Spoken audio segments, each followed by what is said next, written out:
Ni wern nar dien wadrang actinuk, makbarian wadrang bagaruk, manamaith mirabea, nilinga wadrang bake, karingarabu bunjo the ego, wa the crow, kimbani ba Ange Elson. Welcome to Wadrang Country. Live from Wadrang Country, welcome to Lance TV. Coming to you from the palatial new Camp Street Studios in Ballarat, get ready to laugh, think, love and sparkle. And now, it's time to turn that camp dial all the way up to fabulous. Here's your host, the multi-award-winning Lance-tastic, Lance de Boyle. You better believe it, baby. You're watching Lance TV, coming to you live from Wadrang Country here in Ballarat, the resting place of Bunjil the Eagle. I'm Lance de Boyle, and yes, we've got a bit of an audience. Yes, two owls. We have two Boo Book owls in the studio tonight. Again. There we go, just like that on cue. It's amazing. Come on, pull up a drink and sit yourself down on your sofa, whatever you need to do. So good to see you good. I want to say that, what day is this? Friday. On Tuesday, I was in Melbourne for the Melbourne Fringe Festival. I got to see a wonderful show called Chasing Dick, a Love Story, which was originally commissioned at this year's Festival of Australian Queer Theatre. It was wonderful seeing it at TheatreWorks on Ackland Street. The show goes till, I think, Saturday or Sunday. If you're looking for some fun queerness that tells a wonderful story, it's a three-hander, which means there's three people, not one person with three hands. Although, get yourself along to see that. And I'd also like to give you a shout out for Moira Finnecane, who's also doing a show as part of a Melbourne Fringe, which I think was started last night. But here we are. Before we go any further, I would like to share something that came across my desk, and that was something, not someone. The email I've received is talking about the National Elder Abuse Research Program. It's a survey trying to ask people how much they think they might know about elder abuse. Can you bring up the slide, please, Soph, when you're right? The Australian Government, the Attorney General's Department, has commissioned and funded the Australian Institute of Family Studies to undertake research on abuse and mistreatment of lesbian, gay, bisexual, transgender, intersex, queer and or asexual older people. The Australian Government has partnered with Queer Space, which is a division of Drummond Street Services, to undertake this project, and the research will be guided by an LGBTQIA+ lived experience advisory panel. Thank you, Soph. So if you are keen to get more information about that, I think Dr. Sophie is, if they haven't already done it, is trying to drop it in the thread for this iteration of Lance TV on Facebook. So if you're watching us at Channel 31, you might, and if you've got access to Facebook, you can find the link at Lance TV Ballarat.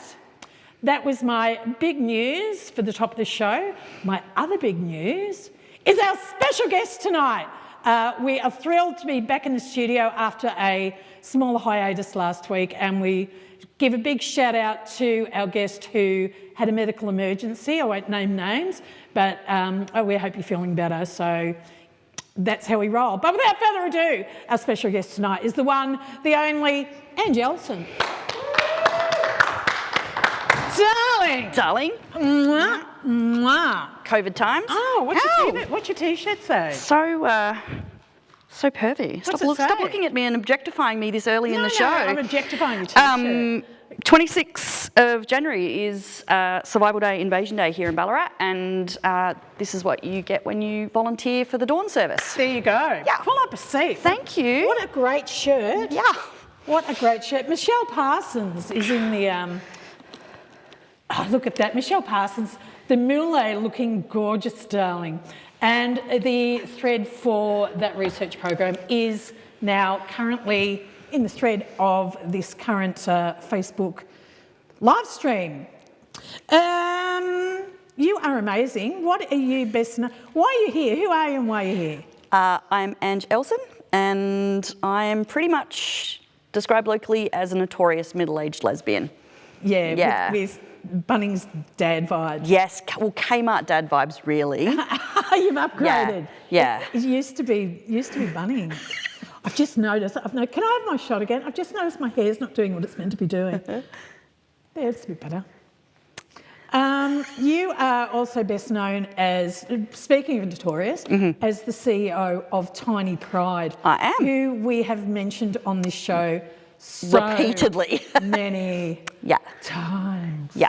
There's so many times. So many times. We go all right. We go all right, yeah. Thank you for what you do. Just to break it down in 50 words or less, what or who is a Tiny Pride? A Tiny Pride is a gorgeous not-for-profit that was based here in Ballarat. We do all sorts of things. We do projects that make change. We provide foundational training for businesses, and we kind of help our community kind of be empowered to do really good things. Amazing. Thank you for the work you do. We have a first segment, but thank you for... Did you find the place okay? Yes. Fantastic. I did. It's a good little spot, and I might add a very huge upgrade from your back shed. There was no such thing as a back shed. It was a small studio with a water feature in winter. And a tiny green room, which was basically a fold-out chair. Better than no green room at all. You're giving away all the trade secrets. This is what happens. This is history. This is what happens when you have somebody on the show who's very comfortable with you and would just say anything. And it's true. It could go very badly. Anyway, we need to go to our first segment. Beautiful. Which is the Lance TV Artists Corner. Tonight, Dr. Soph has taken us back to our friends down in the Bridge Mall, down to TBH Studios for the Zine Fair, which happened about 2 weeks ago. We will talk to Ange Elson after this.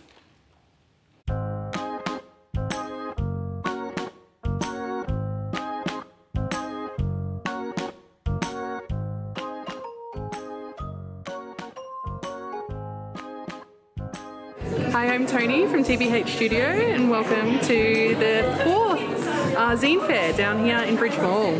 So we're quite passionate about zines and the sustainability of zines and the affordability and getting the message across. And it's great to see so many people turn up today. So we have 16 stall holders, which is our biggest zine fair to date. I'm Alexia Clark. I run Hallozine with the help of Sticky Institute. So it's celebrating its 10th year this year, and I'm touring with my collection of Hallozines. So every year I encourage people to make a Halloween-themed zine, because I like Halloween-themed zines.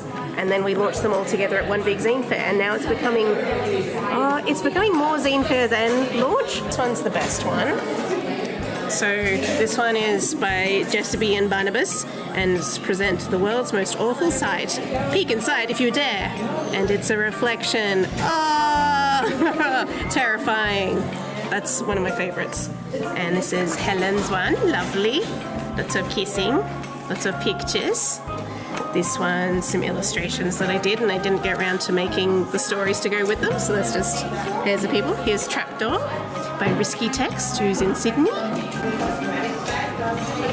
So I'm Luke, I'm from Sticky Institute. So Sticky Institute is a zine shop in Melbourne. We stock a whole range of zines from all around the place, and we sell them on consignment on behalf of the zine makers. So we've been doing that since 2001, and we get around the place to various zine fairs like this and bring a couple of suitcases full of zines. Yeah, okay, so I've got the badge machine. Depending on if I've made it shiny and hollow or if I've put just the clear film on it, it's 1, 2, 3 things, then clunk, and then the back, and then clunk. So it's clunk. Yeah, and then you have a badge. Let's see, what is good? It's a comic that I do of like my parents' dog and her adventures. And that's just like one of the 3 genres I take on usually is dogs, fantasy and lesbians. So we've got Fontella's little baby sister today, Dot, over here. And she is, she's doing really well. She's had like how many sales? Like 6 already. And people have brought in their $2 coins to pop in and buy some zines from all our various zine makers. She's doing very well. My name is Davy. I live in Ballarat. And the stuff I've got here today are different zines that I've explored in the last year and a half. Really nice one here, which I just finished recently, and it's about my grandfather going through colonization, because a lot of people think that colonization only lasted like 20 years, but it lasted all his life, all 77 years and 89 years, and he left India, and it's a lost history. So I've got earrings and keychains, and I'm wearing some of the earrings at the moment. So it's just sort of a really big interest of mine is ancient pottery. Also with my zines, I've got a lot of sort of slice of life sort of things. So work styles, my master's degrees, things that I've done like out the bush, going on bushwalks, sort of those sort of things. So like ancient history and slice of life. Yeah, my name's Tanil. I've been to a print shop on Instagram / in real life. I've got doodle zines, zines about movies, zines about music, and just like general interests of mine and my friends that we print stuff. Hi, I'm Xander.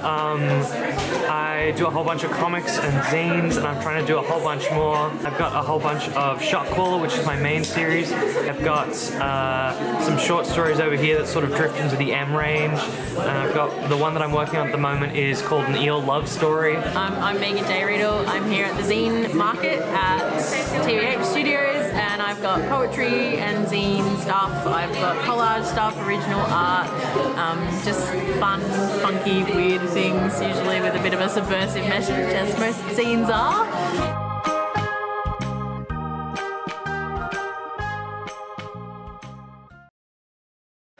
There we go. Hello, Facebook.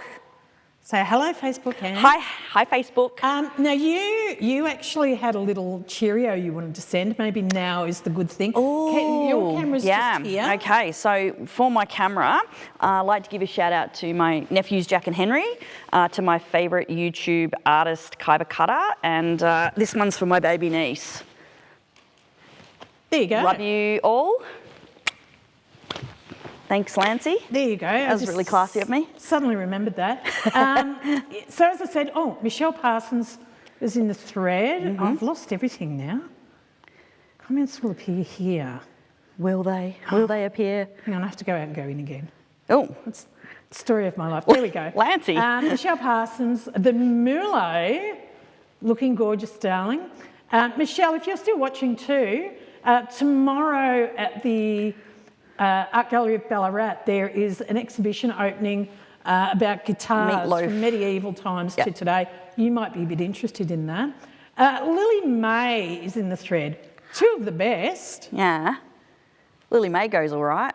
Well, I've heard that, but I've only heard it from Lily May. Cheryl Jlossi. Yeah.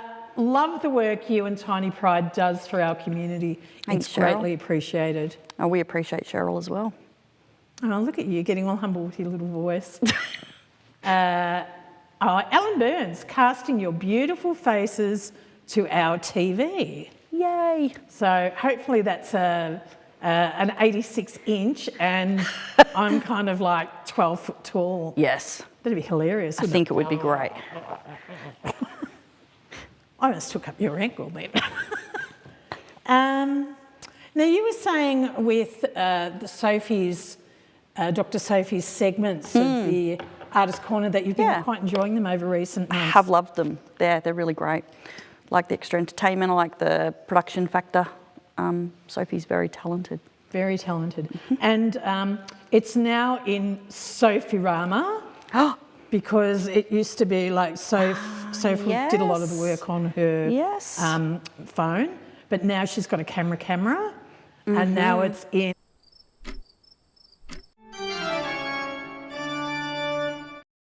Welcome back. You're watching Let's TV. I am Lance de Boyle. And you, who are you? Ange Elson. Yay! Amazing. So far, so good? Mm-hmm. Great. Ange, this is the part where we start the interview proper. Yeah. For a very long time, we've been doing the show 7 years. We've asked this question from the start. Where were you born? So I was born in a very small country town in country South Australia called Gawler, which I don't really know if there's technically an equivalent of, but it's kind of like that peri-urban space that the urban sprawls encroach to. So, yeah, out of burbs. Is that out past the Pink Lakes? Not that far. Oh. No. So probably about 20 minutes past Elizabeth. Okay. Yeah. Oh, that's an interesting side of town too. Mm-hmm. Yep. It is.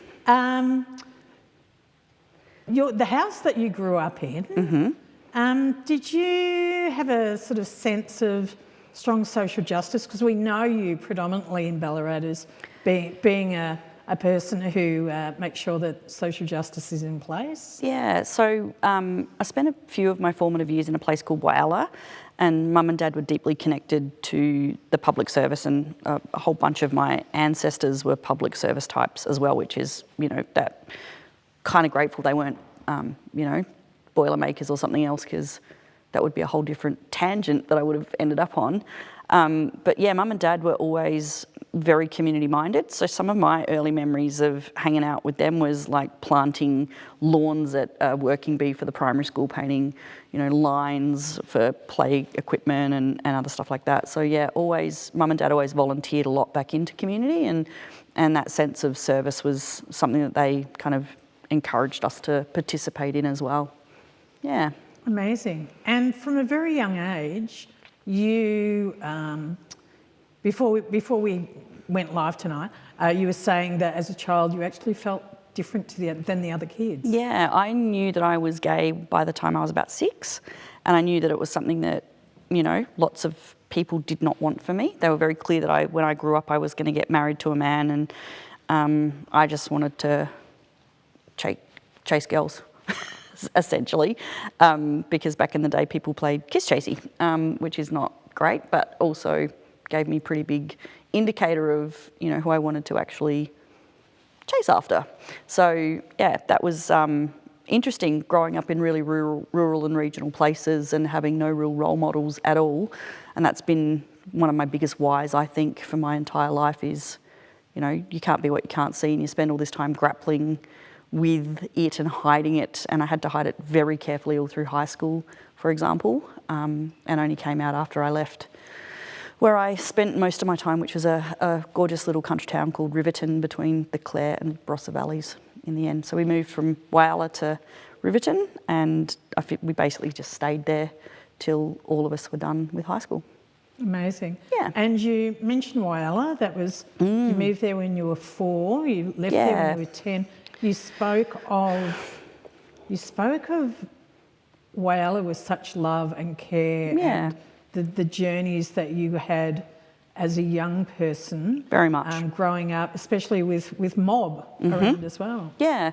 So I actually didn't realise until I moved to Victoria that Aboriginal people were not the same everywhere.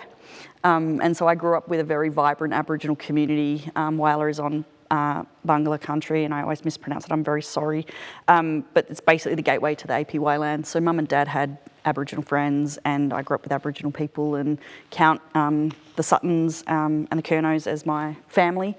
So deep connections there, and Adelaide's got you know, very prominent Aboriginal communities which are just everywhere and part of life. And I moved to Victoria and understood that colonisation impacted communities very differently, very, very differently. So yeah, it's been a big learning curve coming here and understanding what the difference looks like and the different challenges that presents for culture and yeah, reconciliation and all those things. Amazing. And what did your shirt say again? Yeah, this is from the Survival Day ceremony. So it's the invasion and survival. So, you know, community here is really strong. They're doing lots of really good things for themselves and make me really proud. And we get invited into a few of the spaces, and yeah, it's interesting to see the change and more work that obviously needs to happen in the next little while. Yeah, right. Yep. And it is about moving forward shoulder to shoulder. Absolutely. Yeah, for sure. Yeah. We need to go for a short break. When we come back, we're going to have a little bit more Ange Elson right after this. Yay!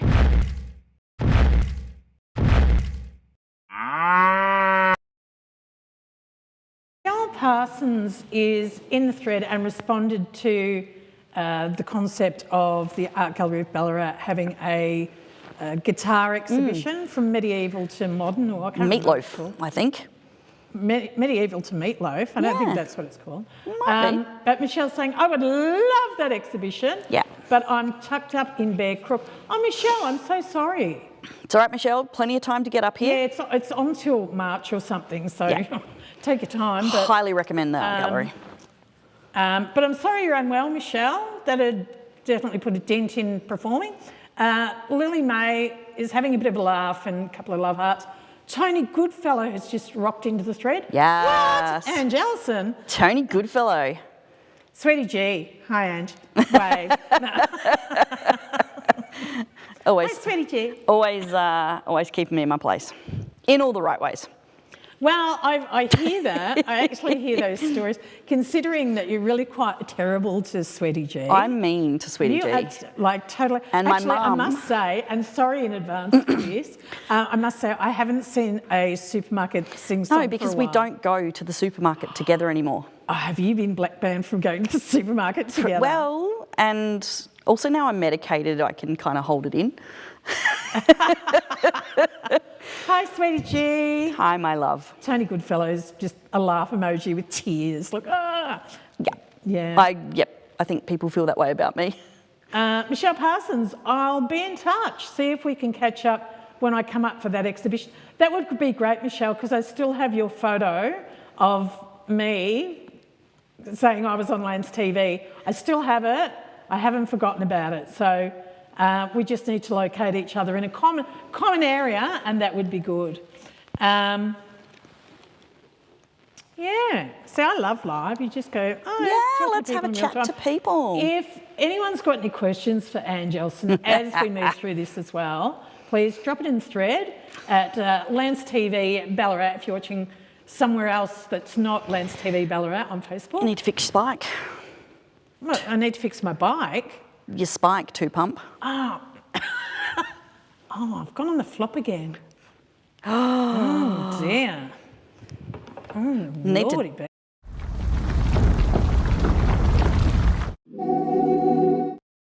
Welcome back, you're watching Lance TV. I'm Lance de Boyle. My hair is having a moment. Oh, look, it's just... Maybe if I just don't move. Maybe I'll just sit like this for the next... Yeah. I vote for that. Fantastic. No, that's good. Yours is immaculate. You got really thick hair. My whole family has toilet brush hair. Fantastic. Yep. So my nephews have got the cowlicks and the same thing. My brother, Bradley, looks like a middle-aged lesbian. Funny, so do you. With his hair, he does. In the family. Yeah. Prior to the show, when we were putting the interview together, you gave me a really curious line, and I just want to learn more about it. Oh. You said that through your life, learning to fail has been a thing for you. Talk to me about that. Yeah, I think AFAB people in particular are raised a certain way, right? We're raised to be good girls and so forth. I was the eldest born child. And sorry, before you go on, just for people who are watching, who may not know what AFAB if you're assigned is. female at birth, you are socialised a certain way. That's what all the research shows us, and it's about, you know, acquiescing and being good and being small, make yourself small. make yourself tiny and never step out of line. So, and I didn't feel any particular way about that. Obviously, I was taking in the cues. My parents were never really about conforming. Like my dad in particular was, you know, this is how you mark a football, and this is how we go fishing. So he parented all of us and continues to parent grandkids regardless of their gender. He's definitely that guy. I've got video from my bro this week with my baby niece out on a boat, and my baby nephew and my brother. So, you know, they're out fishing. He just treats them all the same, which is great. So he's been great like that. But, you know, that internalised feeling of needing to be successful and needing to be a certain way. So, yeah, I was girl head prefect in high school. I was a good netballer back in the day. And, yeah, so I never failed at anything. I got really good grades. I was, you know, had everything sorted, and really the wheels fell off for me when I moved to uni because I didn't necessarily cope with the big shift out of a small country town. That'll make sense to me now. But yeah, I sat on a skateboard, learned how to play guitar, smoked a whole bunch of dope, and eventually got told by the CES office, the Commonwealth offices in the 90s. Which is known as Centrelink today. Yeah, and Centrelink and then the Job Services. And they were like, yo, kid, you need to do an aptitude test. And out of that, I got basically signed up to a state public service traineeship. So you became a public servant? I did. Surprise! Woo! Who knew? Exactly. So yeah, not really glorious in terms of ambition, but yeah, it just clicked. It was really good. And it was through that, like, because you kind of started at ground level. Yeah. And how long were you part of the public service for? So I was the receptionist in the State Treasurer's office, and I fronted work in a shirt and tie every day. And that was really interesting for me because that was actually a Liberal treasurer called Rob Lucas, one of the longest serving treasurers, if not the longest serving treasurer in South Australia. And yeah, so I got to learn about budget bids and portfolio stuff, and I worked for a really amazing bloke called Ron Reckner, who was the senior admin, so one of the most senior officers in the whole of the Treasurer's office. And he was really particular about ensuring that the public got really good responses. So if you wrote into the Treasurer and complained, he would make sure that we said exactly the right thing and would rework Coro a number of times to get it really right. And I remember being absolutely thrilled on this one day where he said, did you want to have a go at writing this? And that kind of is shaped most of my career, is learning how to do something and then going ahead and doing it. So I got recruited across to Premier's office based on actually, and I'm not lying, there was a range of blackouts, and this was while South Australia was selling their electricity assets. And the Premier's private advisor, who was a really great woman called Joan, rang me and said, what's going on? Have you called ETSA, and what are they saying about this massive blackout down in Noarlunga? It's time for people showering. What's going on? And it turned out that there was two magpies getting it on in in one of those massive transmission things. Yeah. And they electrocuted themselves by connecting and burned out the box. And so I had to write back to the Premier's advisor that two magpies had been mating in a transmission box and blacked out the entirety of Noarlunga.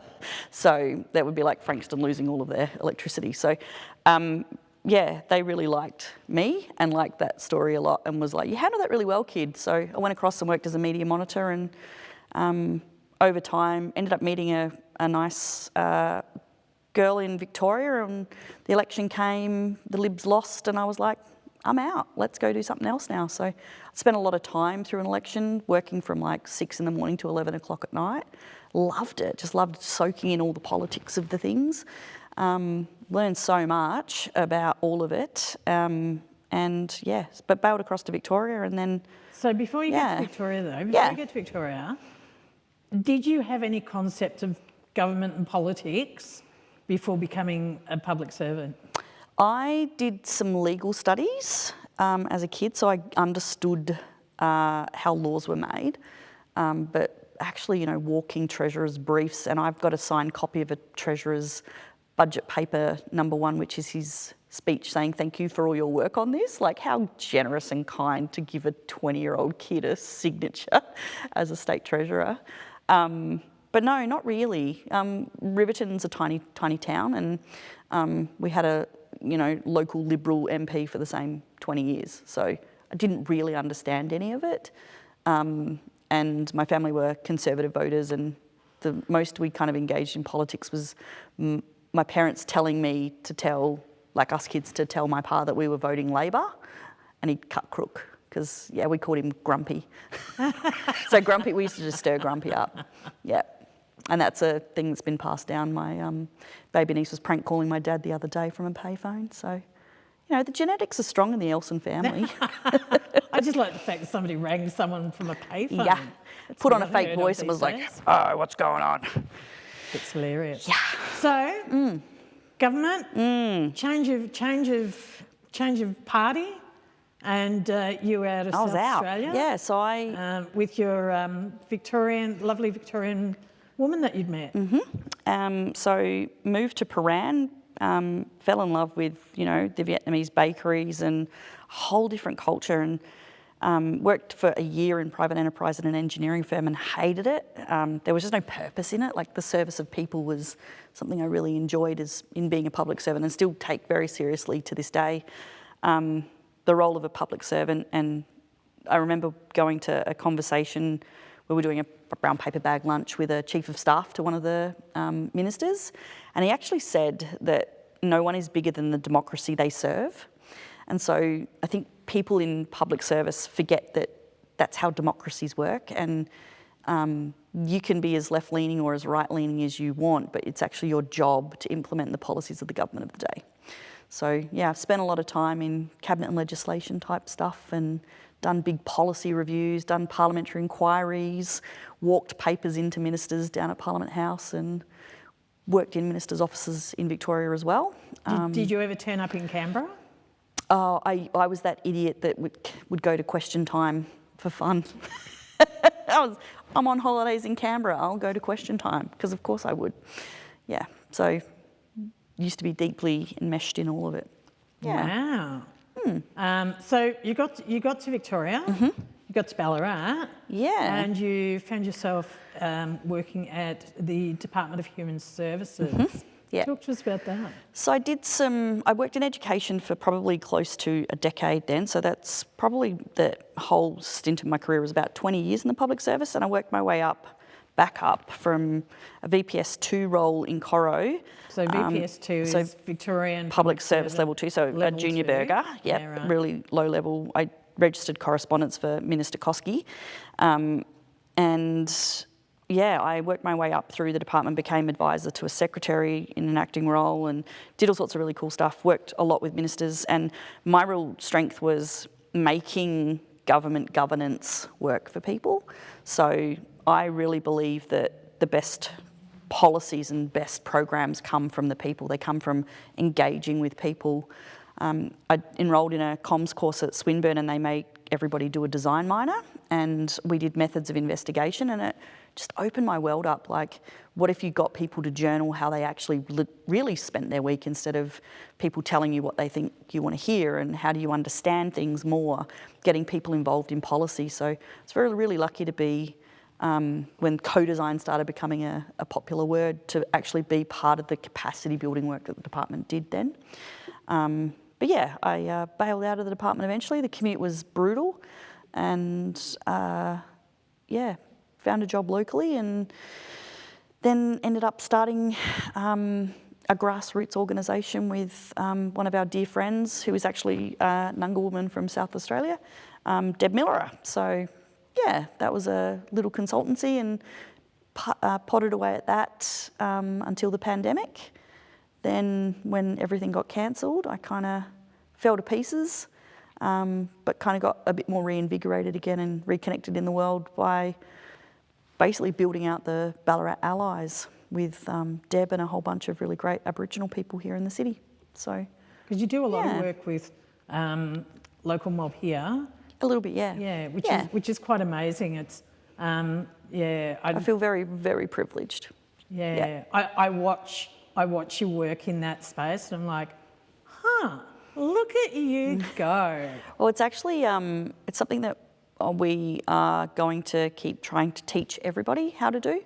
I think it's imperative for, anyone that's non-Indigenous, regardless, has to bring their best skills to that conversation and has to support Aboriginal aspiration and Torres Strait Islander aspiration, because we actually have a Torres Strait Islander community here.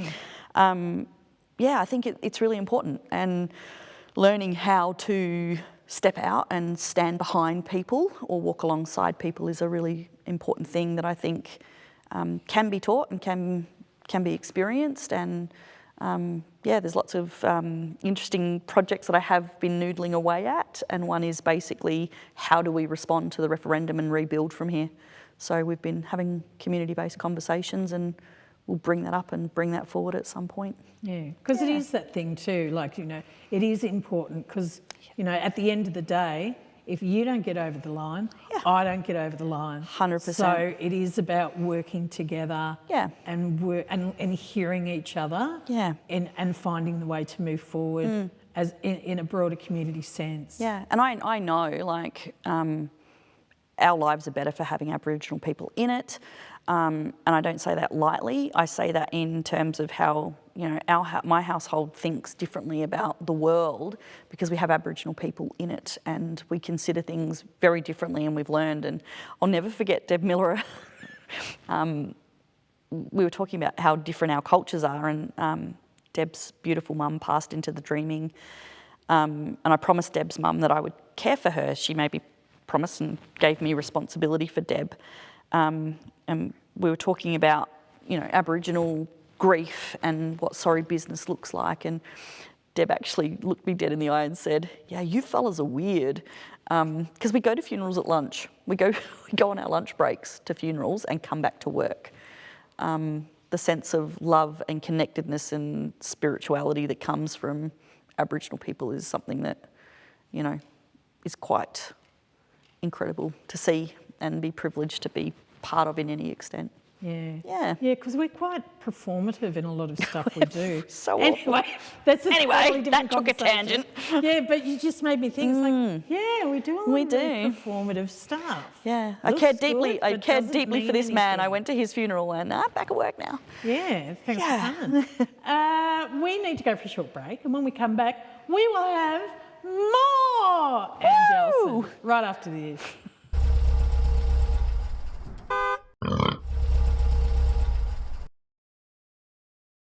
Ellen Burns, what's your hair care routine, Ange?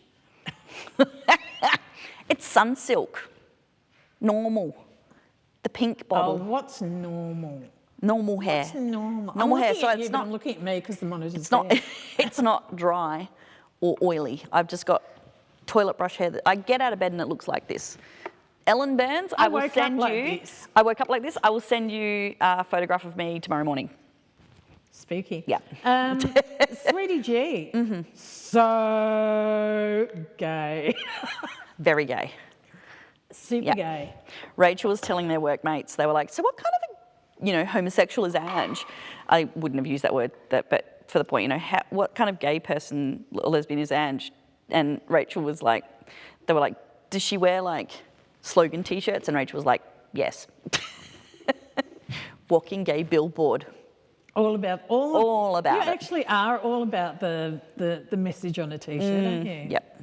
And I forget sometimes. So I was walking around today with a Yes Homo jumper on.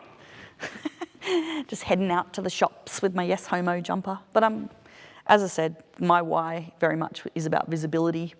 So I appreciate people who are able to come out. And it's actually International or National Coming Out Day today. Yay! And not Hooray for everybody.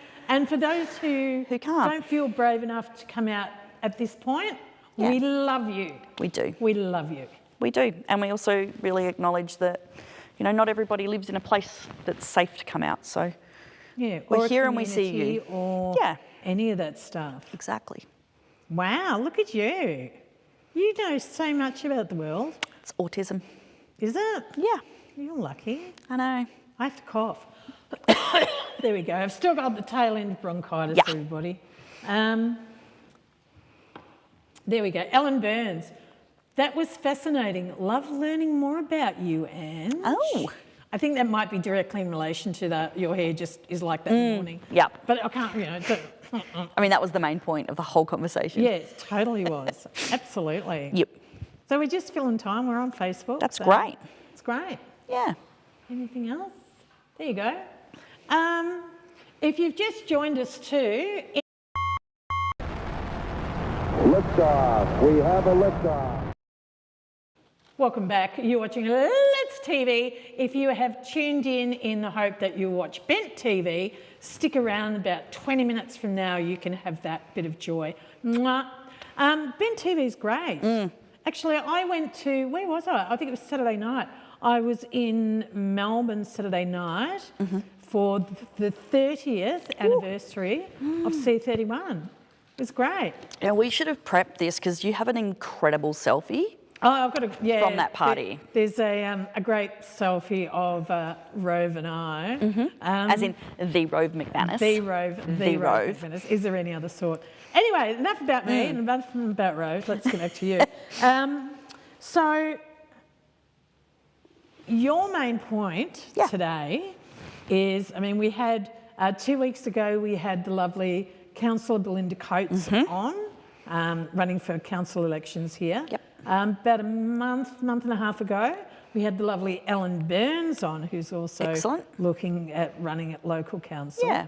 But you have made me laugh, and you made perfect sense when you went, what? Roads, rubbish, and what was it? Rates, roads and rubbish. Roads and rubbish is the Makes platform me angry. a lot of people are standing on. Yeah. But it's fake news, isn't it? It's completely awful. Unpack that for us. What is the thing with rates, roads and rubbish being rubbish? So councils have a much broader remit by law. They don't actually control rates as they previously did. They are capped and negotiated and set by the Essential Services Commission and the Minister for Local Government. Statewide? At a state level? Yes, yeah. So the maximum ever you can go is something like 2.3. So Ballarat City actually has a scaled rate system, which is available on the city's website if anybody wanted to actually, inform themselves. That was a bit snippy. That was snippy. Do your research. Stop looking at social media. Yeah, really important. So local government does so much more, and I just feel like it's really disingenuous of any candidate to kind of go, we've got to stop working with LGBT community. We've got to cut out all that shit because that's not the responsibility of local government. But it actually legally is. They have responsibility for aged care, they have responsibility for disability, they have a health and wellbeing plan that they are required to have. And I think someone was saying to me this week, they've been required to have one of those for 20 years. So getting people fired up for the sake of hate votes just makes no sense to me. So this is, It's the way of the world, though. Yeah, well, someone was... Post-Trump COVID. Someone was saying that FEMA and meteorologists are being attacked with the hurricanes that are happening, and I'm like, this is insane. It's actually insane. Yeah, the government made the... this is some sort of hoax. Yeah, so I'm all about, people with a vision, and I've been working, Tony Goody being in the comments, Tony and I got a whole bunch of people gathered and about 4 years ago and started the Ballarat Community Alliance because we're like, let's motivate people to want more out of their local council and also let's get people elected who have a vision that stretches beyond rates, roads and rubbish. Because also, did you know that there's like this, I mean, and I don't the mean state, to cut you off. State and Commonwealth have a whole thing that they need to do for roads. I don't mean to cut you off, but there are so many local contenders for council. Yeah. And I reckon a good 50% of them are going, rates, roads and rubbish. I'll be your person. Yeah. And it's like, but that's really not the case. And all they're going to do, instead not of having... rubbish?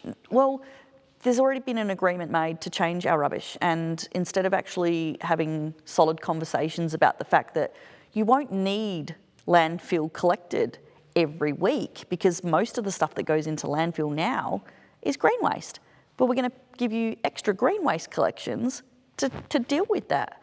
And there's really, like, people like Ellen have got huge dreams about what we could do with the waste here in the city, and we could turn it into an entire new regional industry. Like, where's the vision? So they're like, oh, well, I'll promise to bring back your weekly bin collection.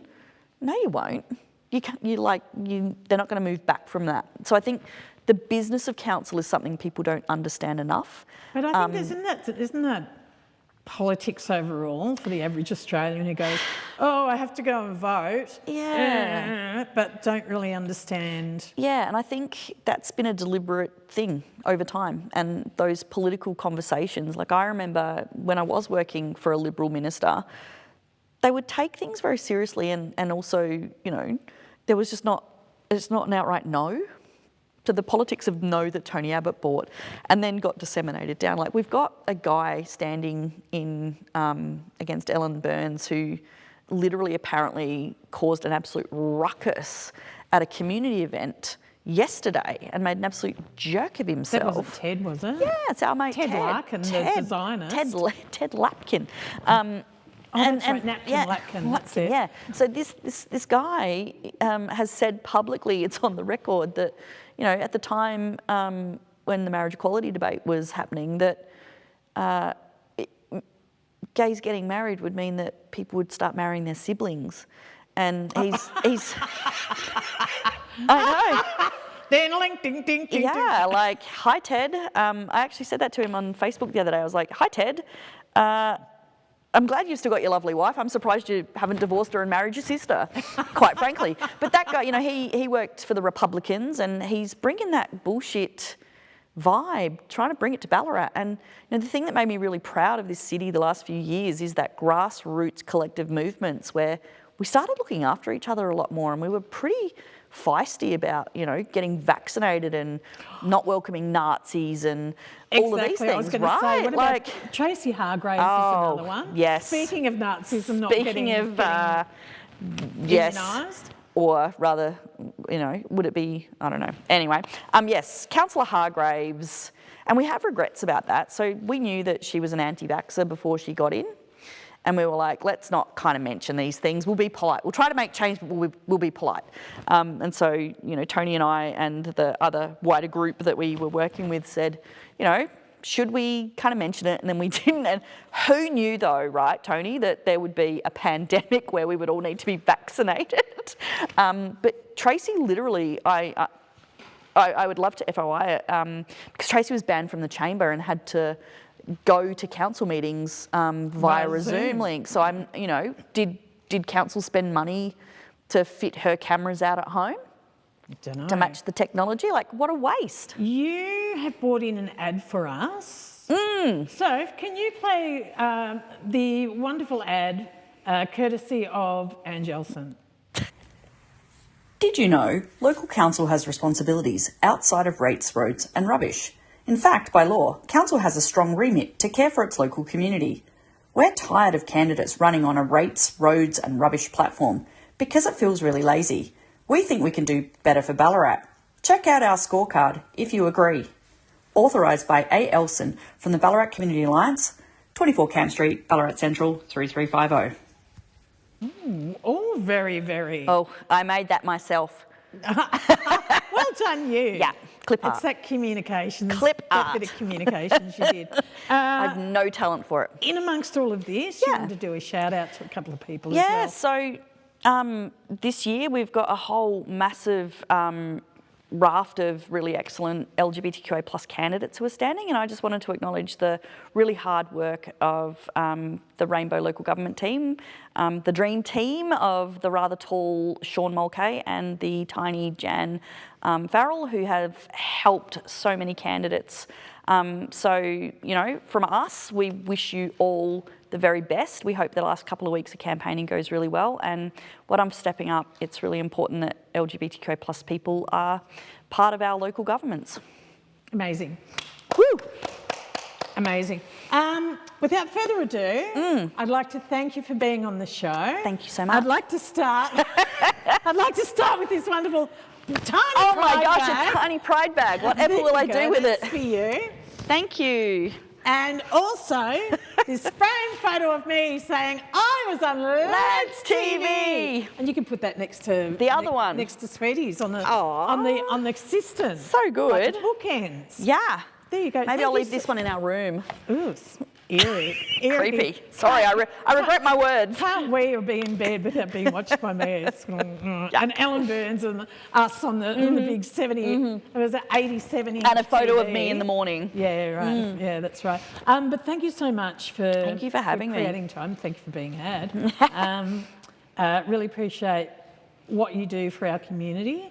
Like you're shouting out wonderful people, but you're a wonderful person too. Thank you so much for everything, Ange. For everything you do. Oh, you. We need to go for a short break. Ange and I will continue the Mutual Admiration Society. And when you come back, we'll be in the last throes of the show. See you in a minute. And that was our interview with Ange Elson. If you'd like to reach out to Ange, you can do that by heading over to the website www.tinypride.org.au. Lance TV will be back right after this. So Sweetie G is just put no. No to what? No. Yeah, okay, Tony Goodfellow, this is such a vital chat that's needed in the RAT. Thank you for having... And there's the prayer hands. I mean, maybe it's meant to be a high five, but the prayers. It's that. Great. Thank you for tuning in. We've got a little bit more to go, so, relax there. Thank you for the bag. Yeah. I giggled. I've been giggling all afternoon. I have another 100 of them at home, so I'll have to find them. 101. I'm back to 101. Dalmatians. These will be collectible one day, I'm sure of it. Wow. Who knows? What was that from the audience? I've still got mine beside my bed. There you Woohoo! go. Yes. What do you use it for? You put your snotty hankies They're in? good for books. Books? They're really great for books. Yeah? Yeah, just sling it over, off you go. There you go. Do you want to make a quick appearance while we're here? Okay. No? We have a cheer squad tonight. Yes. The owls. The owls. The owls. The owls of Ballarat East. But yeah, and it is important to actually really start to wrap your head around what politics actually is. Yeah. And it is, like, as we move on, it's more smoke and mirrors than real politics. Yes. And I think we need voices that cut through. So, there's a number of really great queer candidates in Ballarat, and I'll be voting for Ellen. Sorry, I've already voted for Ellen, I should say. I've posted my ballot back. I hope people really use their voice and really think about what they want in a city, past the rage and going, I want my potholes filled. Great, well, that's one job done. Climate change is coming. What are you doing? How are we connecting? How are we supporting each other? What does wellness look like? So, yeah, but we'll be doing a lot more work in this space and talking about how government works and building out a bit more capacity as we go. Yeah, because I personally was mystified. It's kind of like everyone's making these promises, but you, as one councillor in a town hall, need to get the agreement of 8 other people. Yeah. So even that by itself, you're watching Lance TV, and it's time for All Over the Shop. 16th of October is a coffee catch-up with Geelong Rainbow. That's at 89 Autumn Street from 9:30 Wednesday morning. The 17th of October, Mindful Consent with Mistress Tokyo. That's at the Studio of Secrets in Melbourne, and that's part of Sexpo. 18th of October, the Buninyong Art Prize and Exhibition is on at the Buninyong Town Hall. It starts at 7 o'clock. 19th of October, Meet the Artists at Gallery 10. That's in what used to be known as the Bridge Street Mall. That starts at 3 o'clock. 25th of October, Aspire Tarneit North Diwali Festival of Lights, 1 Madden Boulevard in Tarneit. It's going to be a fun time had by all from 6:30. 1st of November, We Are Here, an exhibition by trans and gender diverse artists with at our friend's place, TBH Studio in the Bridge Mall. 3rd of November, jigsaw puzzle competition, number 3 at Good Games Ballarat up on Sturt Street. That starts at 10 a.m. on a Sunday morning. Open night, all ages pyjama party out in the open festival over there at Shepparton as part of GV Pride out in the open. That starts at 6 o'clock. The 9th of November, Day of the Dead Festa in Geelong. That'll be at the Geelong West Town Hall. And for everybody who celebrates Day of the Dead, good on you. Also on the 9th, there in Gippsland, the 4th annual Roller Derby Pride Cup is on at the Warragul Leisure Centre in Warragul. The 14th of November, I've said this before, I'll say it again, Bacchus Marsh Strawberry and Cherry Festival at Main Street, Bacchus Marsh, starts at 5 o'clock and goes through the whole weekend of that. 23rd of November is the Ballarat Brick Show. Hilarious, I know, but it's a Lego thing. That's at the Brown Hill Community Hall from 10 o'clock. The 29th of November is the Trentham Twilight Night 2024. Starts at 4, goes till 8. Shop, eat, enjoy. Back to the studio. Welcome back. I hope you enjoyed that. Watching us from Melbourne, these little things are incentives to get in your car, or get on the train and get out to some regional areas. There's some amazing stuff happening. 100%. Talking about amazing things happening. Yeah. Tiny Pride. Yeah. So can we bring the slide up? Tiny Pride is, that. You've got a fundraiser going on through Give Out Australia. Yeah. You've raised $205. Yep. So far. So out of 10 grand. What are you raising money for? Thank you, Sophie.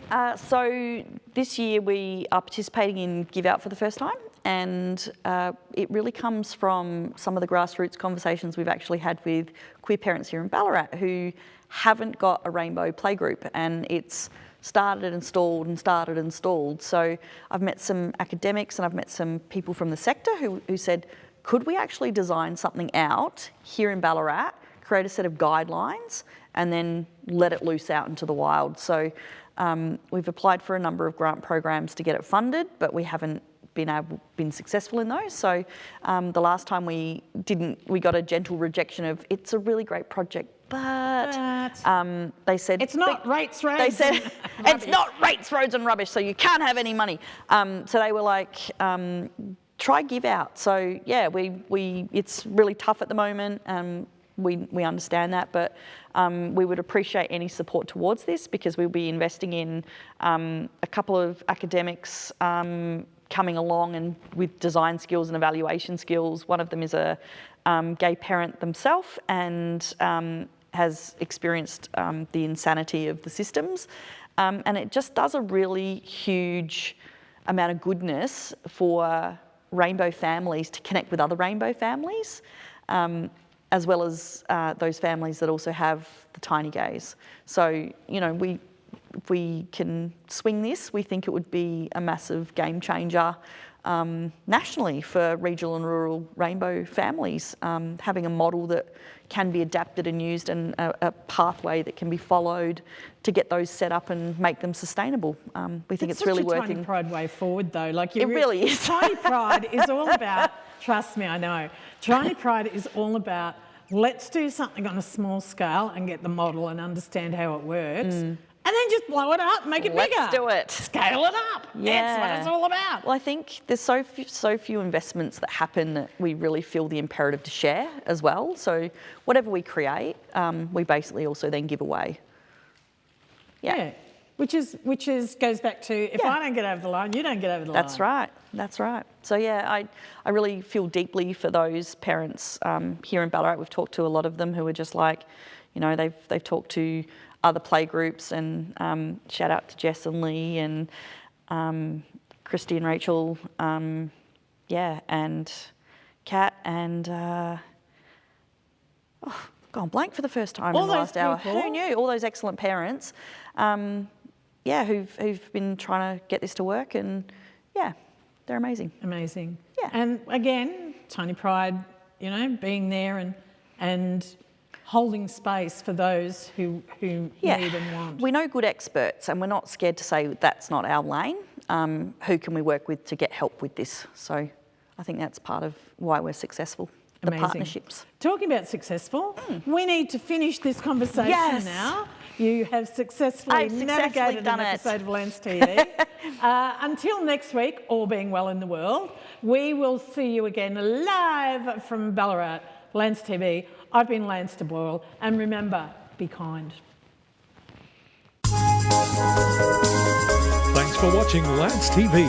We'll be back same time next week.